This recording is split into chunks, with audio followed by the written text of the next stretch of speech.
ఈ పగబట్టిన పాకిస్తాన్ కాదు. అందుకనే మన ఆపరేషన్ సింధూర్ పేరు మీదనే ఆయాలనే నీ దమ్ము నీ సత్తా ఏందో చూపి మోదీ అంటే నిప్పుల మీద నీరు చల్లినట్టు అటు పంపితీవి చూసినవా ఆంటివి ఓ పలిస్తీవి. ఇప్పుడు ఏం సకదానం?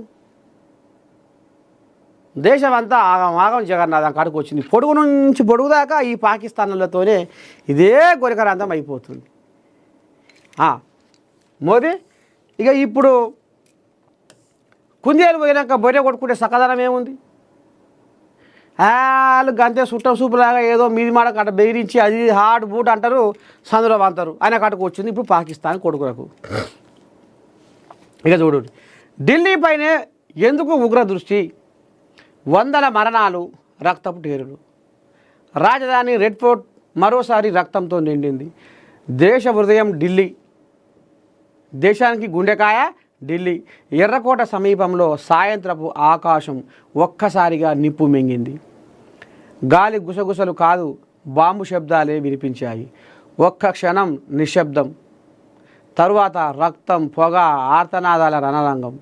సోమవారం సాయంత్రం చోటు చేసుకున్న ఈ భీకర పేలుడు దేశ రాజధానిని కుదిపేసింది. ఇప్పటి వరకు 12 మంది ప్రాణాలు కోల్పోయారు, మరికొందరు తీవ్రంగా గాయపడ్డారు. ఇక చూడు, ఎర్రకోటే వీళ్ళ టార్గెట్. ఇప్పటికైనా దేశం పెద్ద ముత్తైదువులు, పెద్ద తలకాయలు జర కళ్ళు తెరువులు. ఎర్రకోట భారత గౌరవానికి, స్వాతంత్ర్య గాథకు ప్రతీక. కానీ ఉగ్రవాదుల దృష్టిలో ఇది ఎప్పటి నుంచో టార్గెట్. చూసిర్రా, ఎట్టుబడి ఎర్రకోటను ఆగం పట్టియాలి అనేది వాళ్ళ మనసులో బిర్రగా నాటుకుపోయింది. 1997 నవంబర్ 30న రెడ్ ఫోర్ట్ పరిసరాల్లో జంట పేలుళ్లు జరిగి 3 మృతి చెందగా 70 మంది గాయపడ్డారు. ఎప్పుడు? 1997లో.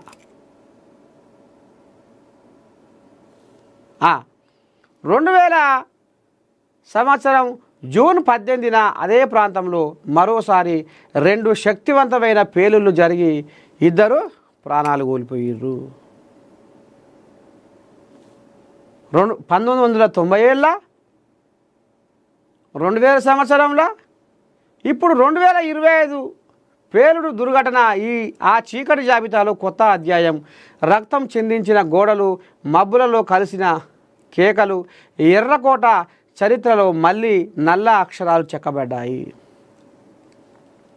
మళ్ళా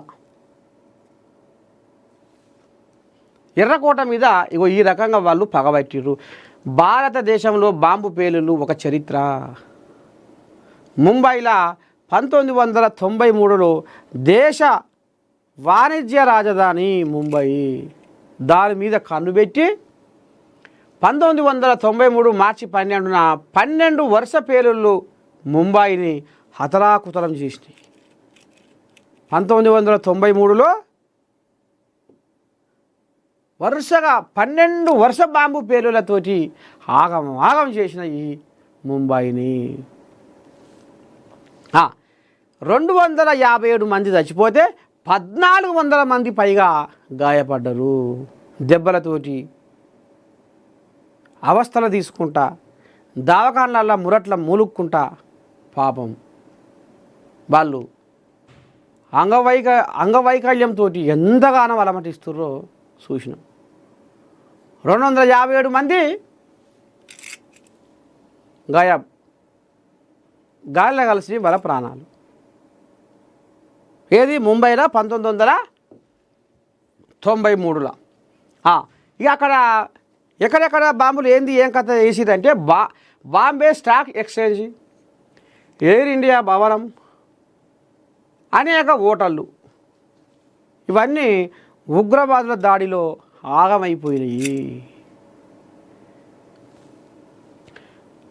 ముంబై 2006 రైళ్లల్లో రక్తం పూసిన సాయంత్రం. 2006లో రైళ్లల్లో కూడా కథ నడిచింది. ఇగో 2006-11న రైళ్లల్లో వరుస పేలుళ్ళు, 147 మంది ప్రాణాలు గాలిలో కలిసినాయి. రైళ్లల్లో కూడా ఈ ఉగ్రవాదులు ఇగో ఈ రకంగా దాడులు చేసిర్రు, బాంబులు వేల్చిర్రు, వరుస పేలుళ్ళు. అన్యాలంగా 147 మంది ప్రాణాలు గాలిలో కలిసినాయి. 15 నిమిషాల వ్యవధిలో 6 బ్లాస్ట్స్ నగర జీవన రేఖను చిదిమేసినాయి. జైపూర్లో ఎప్పుడు ఇది 2008లో పింక్ సిటీని ఎర్రగా ముంచిన రాత్రి. చాంద్ పోయి, చోటీ చౌపాట్, జంతర్ మంతర్ 8 చోట్ల పేలుళ్ళు. 65 మంది మృతి, 150 మందికి పైగా గాయాలు.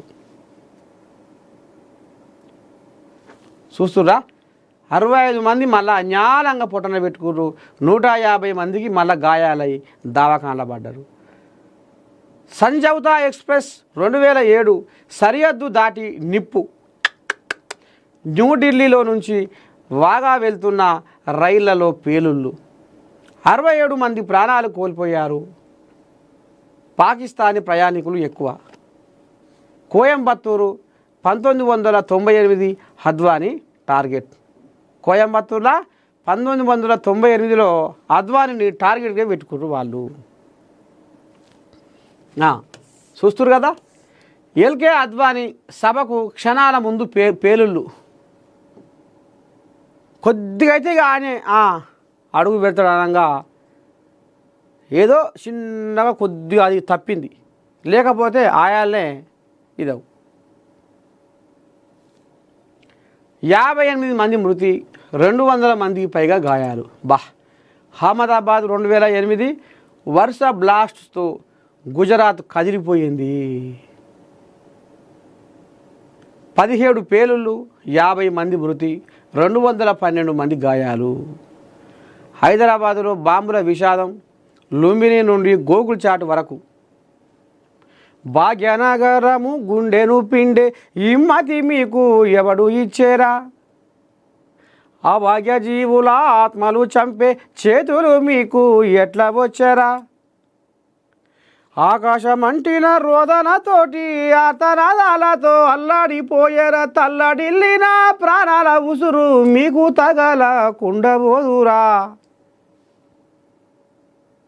పుట్టుకొచ్చినారా ఓ ఉగ్రవాదులారా, లెక్క పెట్టినారా ముక్కలైన దేహముద్దలా. చూసిరా ఎంతమందిని పొట్టన పెట్టుకోరు ఈ ఉగ్రవాదులు.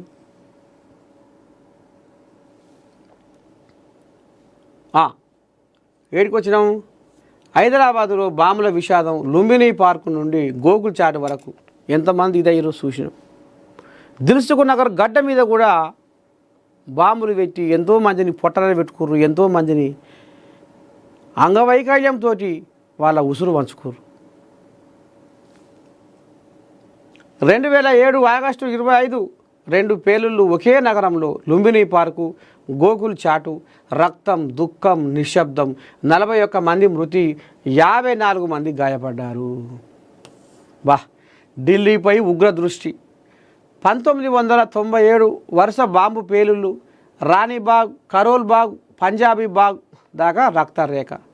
2005 సరోజినీ నగర్, పహర్గంజ్ మార్కెట్లు, 59 మృతులు. 2008 కన్నాట్ ప్లేస్, కరోల్బాగ్, గ్రేటర్ కైలాష్లో 5 పేలుళ్ళు, 25 మంది చచ్చిపోయారు. 2011 ఢిల్లీ హైకోర్టు ముందు బ్రీఫ్ కేస్ బాంబు, 15 మంది మృతి.